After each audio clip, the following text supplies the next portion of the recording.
Introduction. For those who haven't met me or don't know me, I'm Dawa Steven Sherpa. I'm from Nepal. And today I'll be talking about some of the projects or some of the work I've had the privilege of being involved in Nepal. It's mostly to do with cleaning up the mountains, but not just that, it also touches a bit on climate change issues, so do bear with me on that.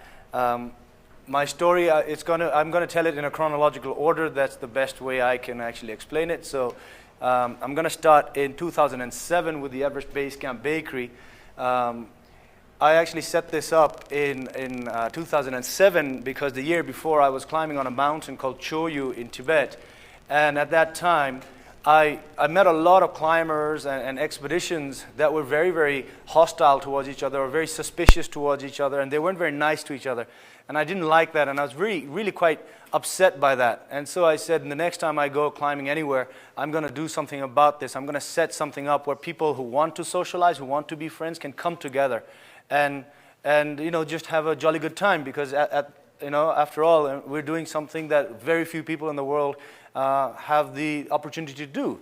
And so I set up the Base Camp Bakery, and it was a great success. Everybody loves apple pie, right, at 5,000 meters. So it was a great success, but it had a side effect that I didn't actually anticipate, which was that it wasn't just the climbers that were coming there. All the trekkers coming up to Everest Base Camp were also visiting the Base Camp Bakery.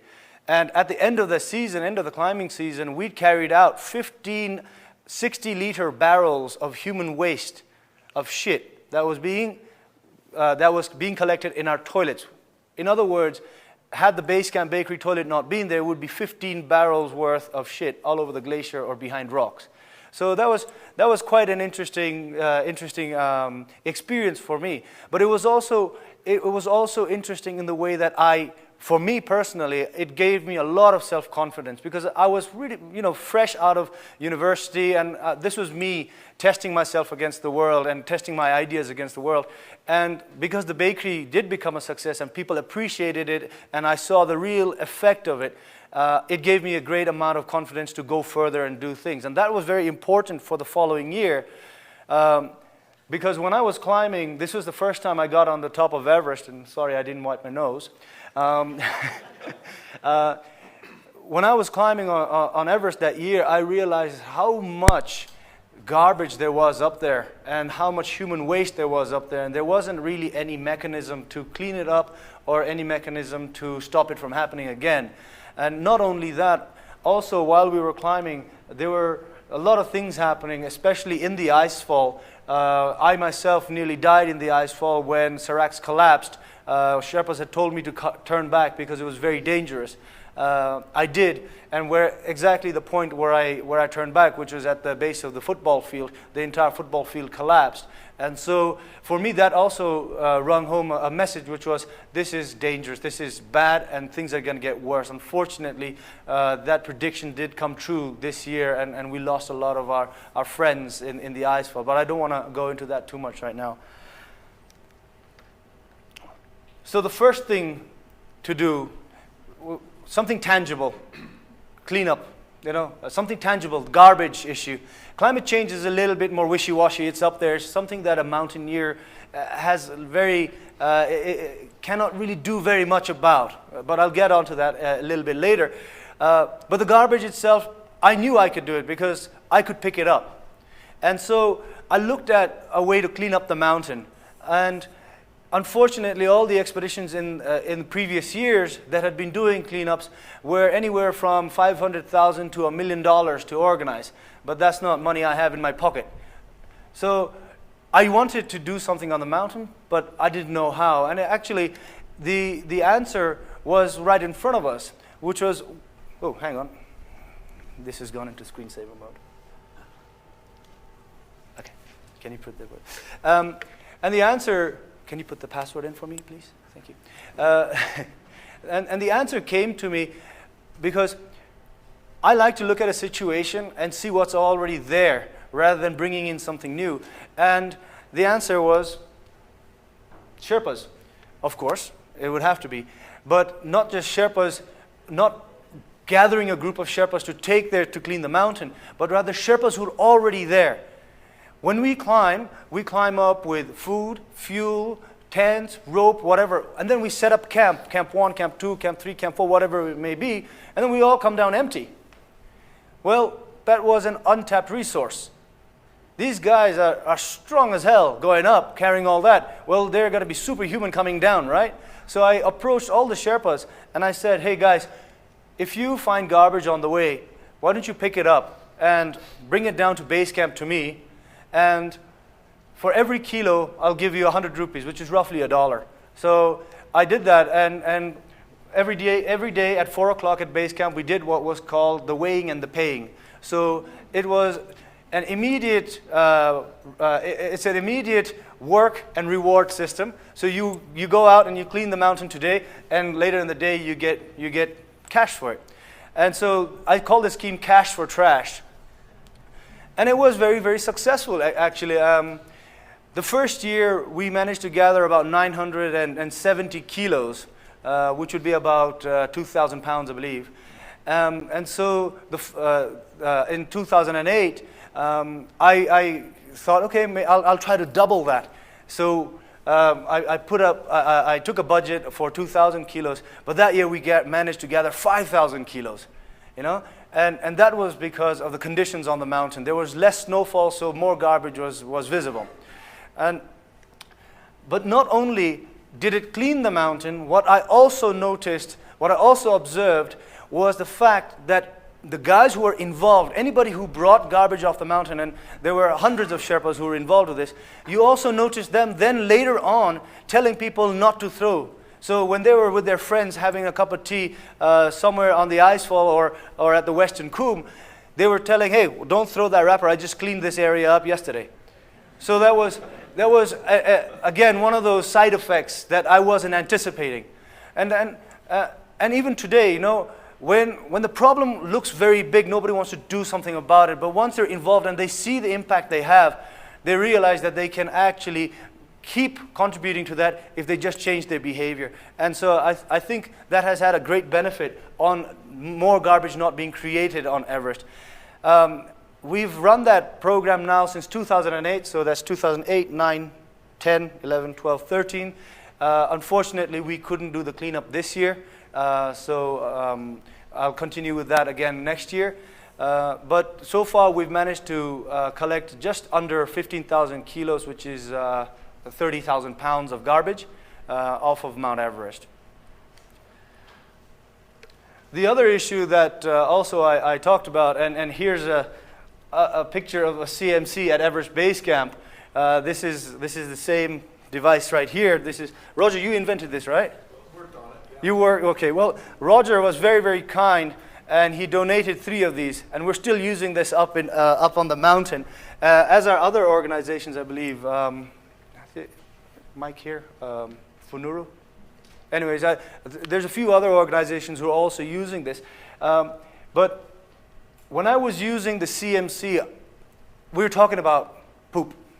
And it's a really sensitive topic, especially in an Asian culture. It's slightly taboo. So I was really worried when I approached the Sherpas and said, okay, listen guys, we're not going to be leaving poop on the mountain. We're actually going to be carrying it down with us.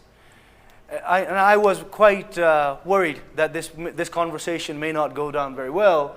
But as, where's Pasang in this? I think that's, yeah, Pasang. So as Pasang here said at this very meeting, he said, Dawa sir, before we were carrying it in here, now we are carrying it in here. What's the difference? And so there was immediate buy-in from the guys. And so it's been a great success now. And we use the CMCs on the mountain. But it's not just the CMCs. We also use rest stops. And that's an individual, it's the responsibility of every individual to carry down their own waste bags. I believe rest stop is represented here. But it doesn't just have to be rest stop. Any sort of toilet bag would be good. And there are also other organizations or other companies using it on the mountain now. But one of the problems we faced in the early days using the rest stop was it's just a silver foil bag. It's very, very anonymous. So when you're using it and you've told people you're going to carry it down yourself, be sure that, not everybody's going to comply. So to tackle that problem, I started writing people's names on the bag with permanent marker. And we had very few bags left behind on the mountain.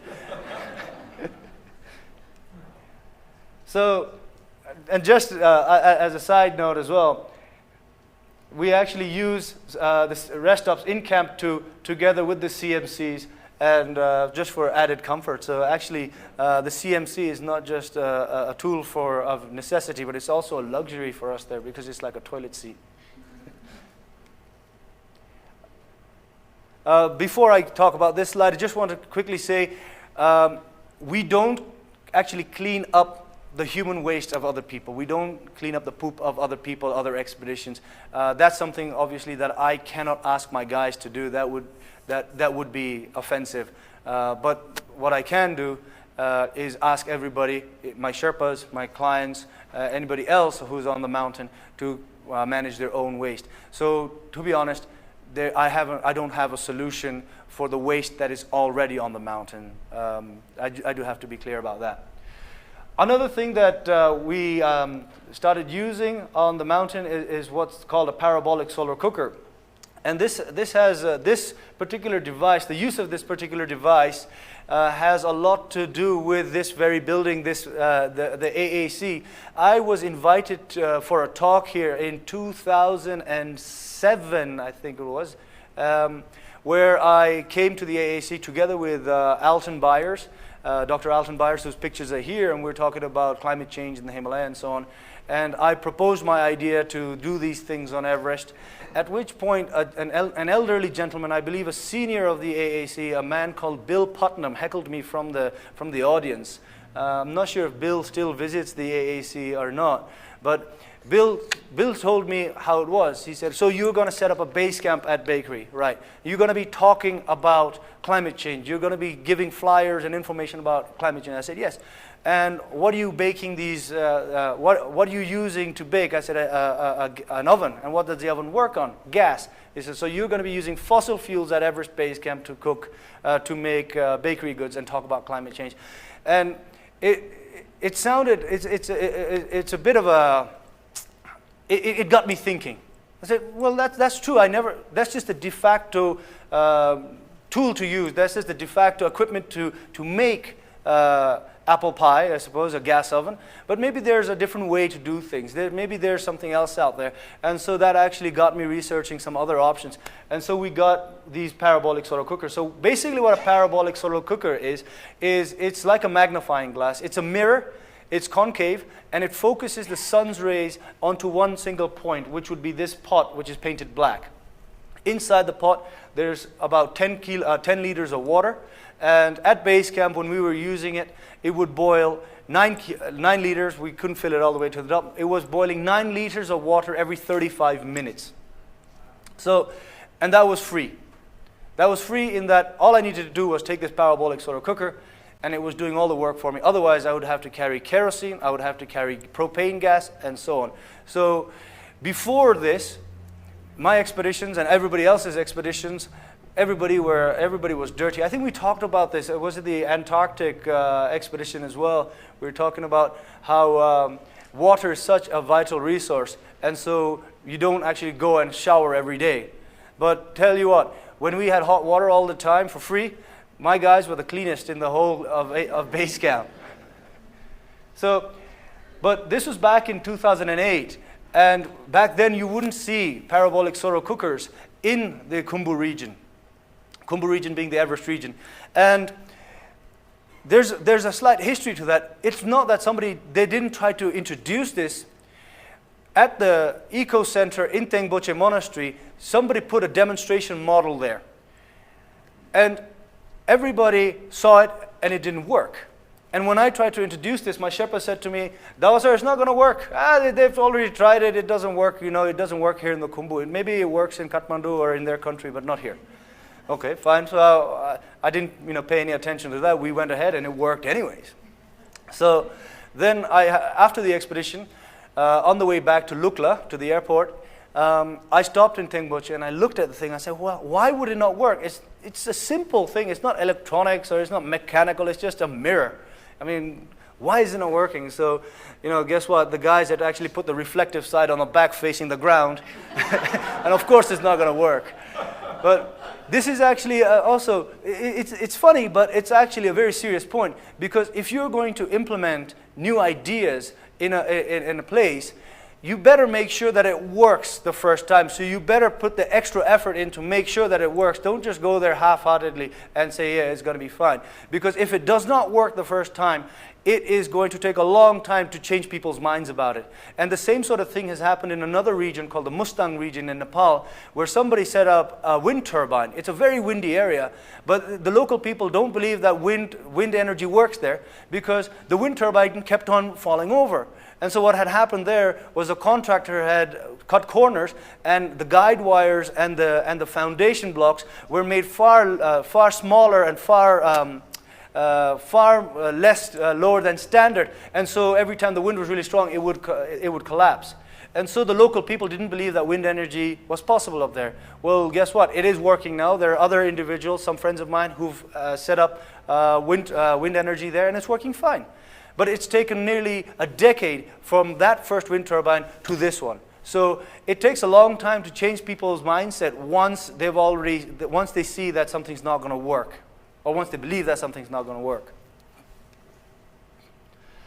And then talking about climate change. So really, as a mountaineer, there's very little that I can do sitting on Everest about climate change. I cannot reverse it. But what I can do is get the message out. And so in this regard, my good friend Apa Sherpa, he's climbed Everest 21 times. He's a good friend of mine. We climbed together many years. And so him and I, we partnered on this, and we came to the conclusion that the best way to get the message out there would be to use Everest as a platform, the highest platform in the world to get our message out. And the way to do it was every time that Apa breaks his own record, the media is always asking for pictures of him on the top. And so we gave them a picture that would actually mean something. So we got that out there. Stop climate change, let the Himalayas live. And so this was our sort of small contribution to what we could do. Also, at the same time, at the local level, we were organizing festivals. So this was the Khumbu Festival, where we got all the villages together and we talked about climate change. So we were using the disguise of fun and games to talk about something more serious. But not only just that, also to highlight our culture and how important it is. And if climate change is going to continue, it's going to destroy our culture. In other words, if there were to be another flash flood from Imja Lake, for example, it would wipe out all the villages along the way to Everest Base Camp. So not only would that be an environmental disaster, that would also be an economic disaster for the country. And more importantly, a lot of the Sherpa culture is going to get washed out because they're no longer going to be able to settle in that valley, and they're going to have to move away. And soon they're going to assimilate into the rest of Nepal or move to New York or Colorado or whatever it may be. And so we're going to lose our culture slowly. We also got involved with all the schools in the region. And we asked them all, we organized an art competition, and we asked them to draw pictures. And the question was, the basic question was, draw what has changed since your grandfather's time. So it was up to them to go to their elders and say, how was it back then? So that they have an understanding of what has changed in the natural environment. Also, we organized a marathon. This is Imja Lake, which I was talking about. This sits at the southern end, at the south of Lhotse, also the Everest Massif, I could say. And it sits above about 70% of the villages on the way to Everest Base Camp. And this lake did not exist back in the 1960s. I wonder if there's I think there's a picture in that corner there, and that it talks more about that. And in fact, my father in 1964 was with a Japanese expedition at the time, and they camped on the glacier that was here. Now it's a glacial lake about a mile long. And if this were to burst, it's going to send down billions of liters of water down, and everything's going to be devastated. So we organized a marathon from this point to Kumjung village, where we organized this festival. And the point of this was, let's see how fast the fastest runner can run compared to the estimated speed of the flash flood that would happen if this lake were to burst its banks. And so the fastest runner made it in 2.5 hours. ICIMOD, which is the research center based in South Asia, estimates that that water would reach the same spot in 35 minutes. So clearly it's not a problem that we can run away from. So because of these efforts, Appa and I were invited by the World Wildlife Fund to go to Copenhagen in 2009 during the UN FCCC meeting when we were supposed to be getting this great new solution to climate change. And so the WWF, we called it the European expedition, considering all the foreigners come to Nepal on a Nepali expedition. The Sherpas were going to Europe on an expedition as well. We got to talk at conferences like this one. We were involved in rallies where we were allowed to speak on stage to 15,000 people in Brussels. We had press meets. We got the opportunity to speak at the European Parliament and at the Houses of Parliament in Westminster in the UK. We were on television chat shows. Of course, other mountaineers like Reinhold Messner supported us. And we also got to meet some of the leaders, in this case, the president of Austria made time to meet with us. And what he's holding there is a piece of rock from the top of Everest, which Appa and I had collected over the years when we went up there. And the symbol there, what we were trying to do was to say, the ice is melting and all the rocks are coming out. This rock is from the top of the world, which is melting. So please do something about this. I don't have a slide of this right now, but we actually handed over 6 of these to our prime minister at the time, who was going to be at the summit, who was at the summit himself. And he did actually hand over one of these to President Barack Obama. I don't have a picture of that, unfortunately, but I do understand that President Barack Obama does have a piece of the summit, piece of rock from the summit of Mount Everest right now. And it all culminated in Copenhagen. We had a big hoopla and whatnot. But to be honest, nothing came out of that. Copenhagen was a big failure. We felt really disheartened, but also it was just an exercise in self-glorification, I felt. We went and we talked and nothing really came of it. So it was all for nothing. Myself, Appa, and this gentleman here, Prashant Singh, was a very, very close friend of mine. He was a director at the World Wildlife Fund in Nepal. We sat down together on a train between Brussels and Paris, and we were talking and said, we need to do something. And one of the questions that kept on coming up in Europe was, okay, we understand about the mountains, but what's happening on the ground level? What's happening to the forests and the villages and to other Nepalis, you know? And as Sherpas and as mountaineers, we only really know about our side of the mountains. And at that point, we decided that it might be a nice idea to actually travel across Nepal and document these stories and see what we can do in the future. So Prashant quit his job at the World Wildlife Fund, and we set up an organization called the Himalayan Climate Initiative. And it is through the Himalayan Climate Initiative that myself and Prashant and a few others of us do a lot of our projects now. So the first project that the Himalayan Climate Initiative did was to go on the Great Himalaya Trail. The Great Himalaya Trail is basically, I think it's like the Appalachian Trail, or there's a number of trails which connects a large distance together. And this is the same for Nepal, and the Nepal Tourism Board had just recently launched this, and they're looking to promote it.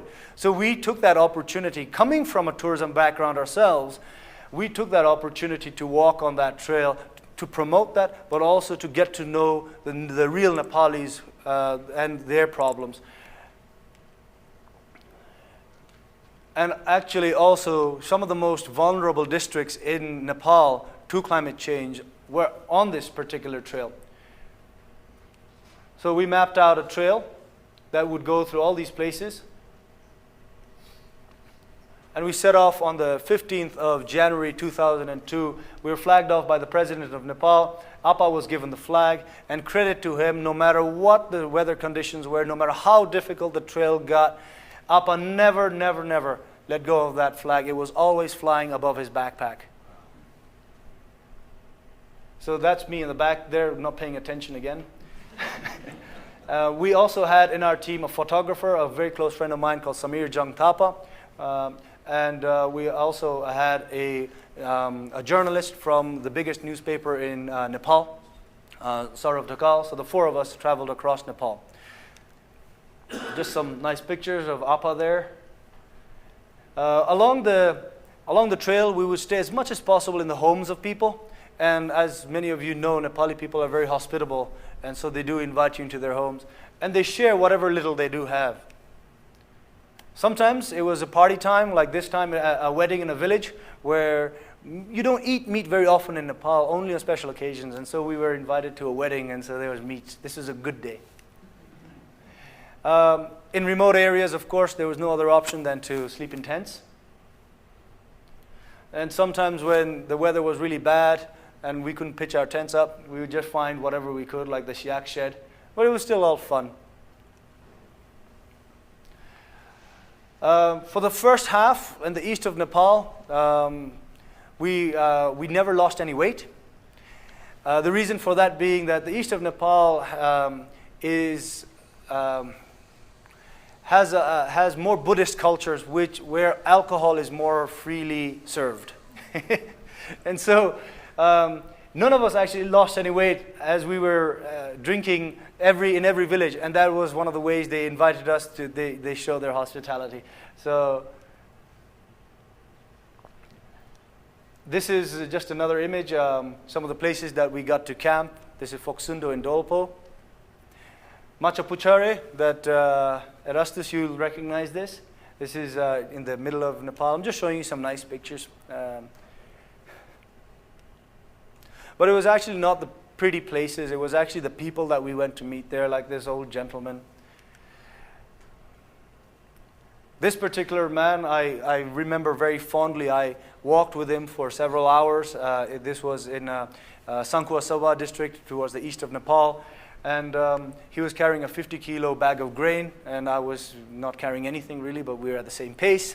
And I asked him, where are you coming from? He said, I'm coming from the district headquarters, which is 3 days away.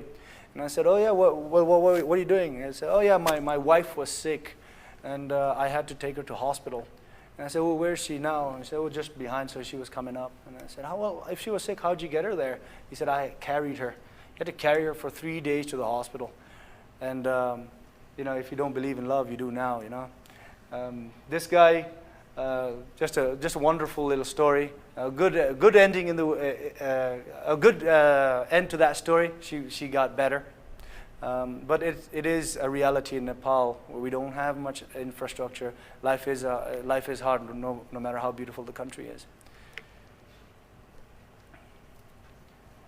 And some of the places still very, very, like I said, still very, very old-fashioned, even undeveloped. People still living the way their ancestors did. Not all bad. I mean, this is fantastic to see something like this. It's so genuine and authentic, but still hard life nonetheless. Just a girl walking back from the fields, having her smoke before she has to continue with the house chores, but nevertheless smiling.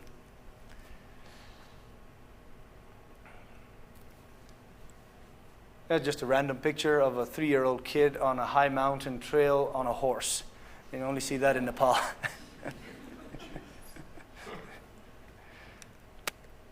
But yeah, like I said, we were there to see what climate change was doing.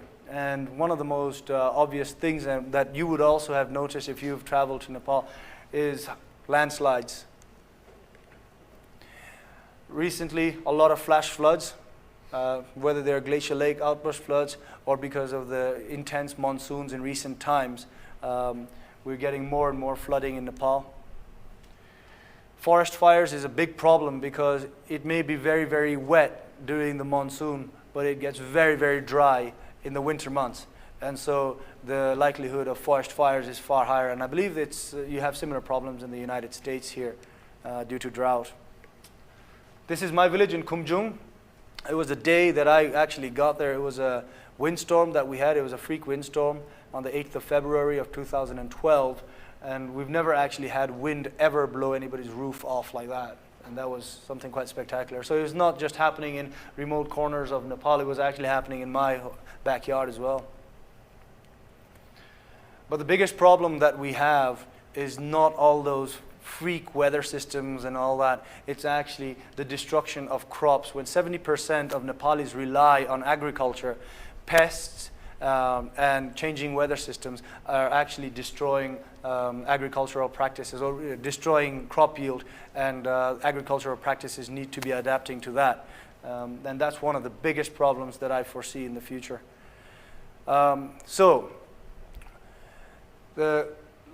Coming back from the Great Himalaya Trail, we decided that something needs to be done. Of course, we gathered all this information, but what are we going to do? We prepared a report. We gave it to the Ministry of Environment to use in their future, as case studies in their future work, whether at the UNFCCC or wherever it may be. But on the ground, we wanted to become more powerful in advocating our issues. And a lot of the resources in Nepal go to the south of the country where the population is biggest. And so, of course, politicians are going to go where the votes are. And so that does mean that the mountain areas are largely neglected. And so we set up what we call the Climate Alliance of Himalayan Communities. And the CAHC basically brings all the leaders and representatives of those districts together, and we talk as one people, rather than people only from the Everest region or from the Rolwaling region or from the Makalu region or whatever it may be. We now talk as one voice as the Himalayan communities. And one of the things that has happened out of that, last week we had the new budget, and the national budget, and now the Great Himalaya Trail has been identified as a priority project for the government of Nepal, and now resources have been allocated towards developing it. Of course, that's opening another can of worms. How do we develop it? But that's a story for another time. Oh, I need to say as well, my dad is currently sitting as the chairman of the Climate Alliance of Himalayan Communities. He's and representing the Everest region, the Sagarmatha region.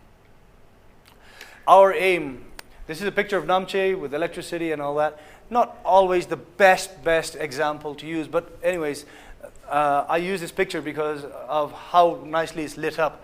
When you compare that to Kathmandu, I mean, you know, we're far more developed in the villages here. Our aim is that one day all along Nepal, these villages could be lit up. You know, people do have opportunities. And that's the main mandate of the CAHC, to better the living conditions of people who live up in the mountains. But closer to home now, it's all fine and well to talk about the mountains and whatnot, but we live in Kathmandu, and I think we all know how badly polluted Kathmandu is. And so the Himalayan Climate Initiative has launched since 2008, 2013, February 15th, we launched a campaign called the Hamri Baini campaign.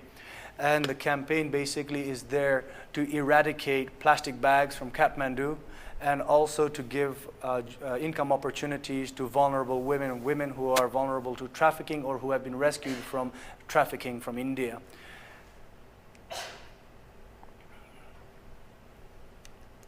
And the way we do that is we employ currently just over 100 women who make cloth bags. And we have partnerships with all the major supermarket chains in Kathmandu and in Nepal. And they have all agreed, and they are now charging 5 rupees, which is about 5 cents, for every plastic bag that they give to a customer. And then they also give the choice, look, for 30 rupees, you can actually buy a cloth bag, which you can reuse at a later stage. You can reuse again and again, and it's also supporting these women. And so until today, we've sold more than 70,000 of these bags, and it's become quite a nice success story.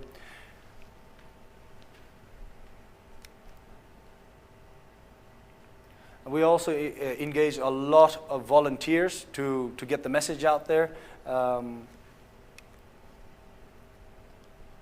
that's a nice story for us. It's becoming a real good success story.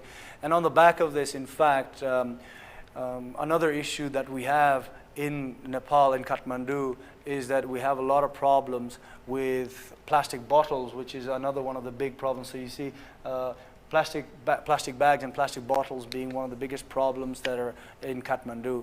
And so as of this year, on 12th of June, we started another project through the Hamri Baini initiative where we collect plastic bottles, PET bottles, to recycle them. We've raised just over $1 million from the Coca-Cola Foundation, from the German Development Agency, from Ganesh Enterprises, which is the biggest recycling company in India, from UN Habitat and Practical Action. And our aim for this year is to collect 100 tons of plastic bottles in Kathmandu and have them sent over to India for recycling. Now, the way we're doing that is, again, it's a financial model. Already, plastic bottles are being picked through by what we call rag pickers that go through the garbage, and they're getting currently between 8 to 15 rupees per kilo of plastic bottles. So you have dealers from India, brokers from India coming to Kathmandu. They engage with these people, these rag pickers, and they give them 8 to 15 rupees for a bottle, a kilo of bottles. Whereas Ganesh Enterprises, who are actually the ones who are paying for it at the far end, in India, who are the recyclers, they're paying 60 rupees for every kilo that comes in through their gates. So obviously, a huge amount of money is profit is being made by these brokers. And so the model that we have now is we are working directly with the rag pickers, as we call them. I don't mean to be derogatory. We say the waste workers. So they are now getting up to 30 rupees a kilo. And in 1 kilo, there's about 40 bottles. So now they're getting 30 rupees. The recycling company itself sends the trucks to Kathmandu, so they look after that. And also, all these bottles are then collected and sent back to India where they can be recycled. And so, obviously, that is a project that is still ongoing. It's just started. I cannot say whether that will be a success or not, but we'll give it our best. So, again, there's a slight social aspect to this. Most of the people that work, that are waste workers, are women, and mainly single women who have to support their families. So you'll see women and children who are most likely to be working in garbage. And so there's also certain aspects where we're trying to improve the status there, improve the working conditions of the people who are working there. But that's, again, another point. Finally, for myself, I personally will be going back to Everest again. I've said it in the past, and I'll say it again. As long as we keep going to the mountains, we're going to clean the mountain as best we can, either until we stop going to the mountain or until there's no garbage left. This year, I wanted to go to Mount Manaslu after the monsoon in the fall season, and on Amadablam as well. But unfortunately, after the avalanche, the inquiries for expeditions has gone down a lot. So I don't know if I'll have a large enough group to be able to pay for me to go there, as well as for me to have a budget to pay for the cleaning operations. I should mention here that the money that goes into all this, the cash for trash and the projects of cleaning the mountains, actually, I raise it from my clients. So it's actually through the commercial operations that I'm able to pay for that. I do not actively seek for donations. If somebody wants to give, I will graciously accept it, but I do not ask for it. The main reason there being that when I take money from other people, they want to attach their conditions to it. I don't care about conditions. I just want to get the job done, and the easiest way is to use my own money for that. So that's it for now, and I'd like to thank you all for giving me your ears and your time. Thank you.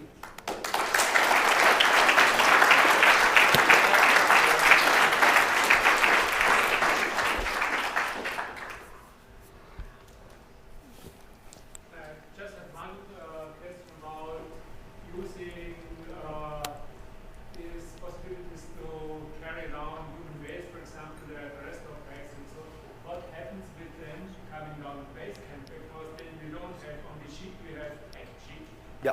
It's almost worse than just ship alone. That's right. Actually, that is a big problem indeed. It actually goes in the same blue barrels that go to the landfill, the pit in Gorakshep. And that's why I have had some very good interactions with Gary Porter over there, who's trying to create a biogas plant in Gorakshep out of the human waste. And so it has been a problem for me. I recognize that. And Gary's working on that, and I'm fully committed to helping him because that would solve the final resting place of these bags. But they have to unpack it again. That's right. So the best way to do that, we've already discussed this, would be to take long metal hooks. Somebody just has to go in that pit and rip those bags open and pull out the plastic and leave the shit there, or however it may be. We'll discuss this with Gary at another point. Jim? Following up on that, then is there a best system or best set of bags or methodology for bringing it down to reduce that packaging in that sense? I don't know exactly what you're meaning, but what Is it clean mountain cans or rust out or big bags? it's a combination. It's a combination. There's no silver bullet. I mean, you can use whatever is most convenient to you and your expedition. For example, if you have a big expedition, so if you have, say, 15 people plus, then a CMC is very, very handy. But if you're only 2 or 3 people on the mountain, then obviously you're going to go for a more lightweight solution, which would be a rest up bag or a biffy bag or whatever it may be. What about the accompanying porters who are running with it? What expedition is not? Uh-huh. What about their? Yes. We have a lot of porter shelters being built right now. The Nepal Mountaineering Association actually builds and maintains porter shelters on the way to Everest Base Camp. And the porter shelters all come with pit toilets. In a lot of the places, in a lot of the villages, the pit toilets are actually built in the traditional way, which is then it is later used as compost in the fields. In some places like Gorakshep, it's not an ideal solution. And so I think that's where again, Gary, if he can solve this problem, would be fantastic, but no pressure.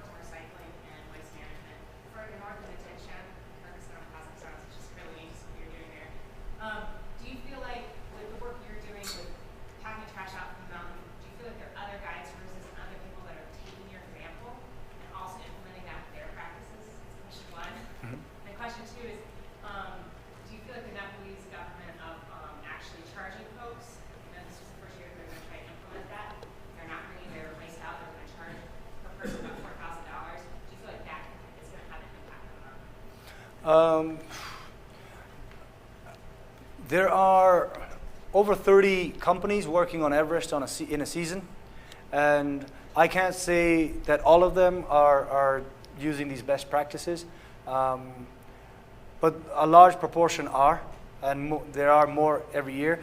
And I think that's more of a market mechanism than anything else. It's because the clients see what we are doing, my expeditions and other expeditions, and saying, well, they're doing it that way, why the hell are we still sitting behind a rock? You see? So it's actually what the clients are demanding now, that there are better standards. And so I don't think it's always out of the goodness of somebody's heart that they're going to do this, but if money is involved, things will change. And hey, whatever works, right? The other question you were asking was the second one? Yeah. Okay, well, there's already a garbage deposit system in Nepal. Sorry, Leona, I keep moving. There's already a garbage deposit system in Nepal for many, many years where you leave a $4,000 deposit. It has had a certain amount of a deterrent for people not to throw garbage away, not to throw it anywhere. But it's not as effective, especially since the monitoring is very weak on the side of the government. Nevertheless, there's a lot less garbage today than there was 10 years ago or there was 20 years ago. And I think a lot of people would agree who've been there in the past and who are there today that the mountain is not as dirty or is maybe even clean in a lot of places. But having said that, again, not everybody's a responsible operator, and when they can, avoid the eyes of the monitors, the liaison officers, they will, or they have done. This new system that was supposed to be introduced this year by the government of everybody having to bring down 8 kilos, every person is supposed to bring down 8 kilos. I'm actually a big opponent of that, to be honest. I argued that at the ministry. The reason I'm saying this is because over the years that I've been cleaning up, the trend is that there's less and less garbage to be collected. So we had the high of 5,000 kilos in 2009, but in 2012 we only managed to find about 500 kilos. So there's less and less garbage to be found. So the reason I was opposing that was because the government was saying we're going to force them all to bring down this much garbage. But then the problem then becomes, if there is no garbage, then people are going to create garbage just to meet that quota. And and that's where I have a problem with that. My solution would be a very simple one, which is basically do your job, which is we pay you, the liaison officers, to monitor the expeditions, make sure that they're there doing their job. I mean, why create a new system that's not going to work when you already have a system in place which would work if you just did your job?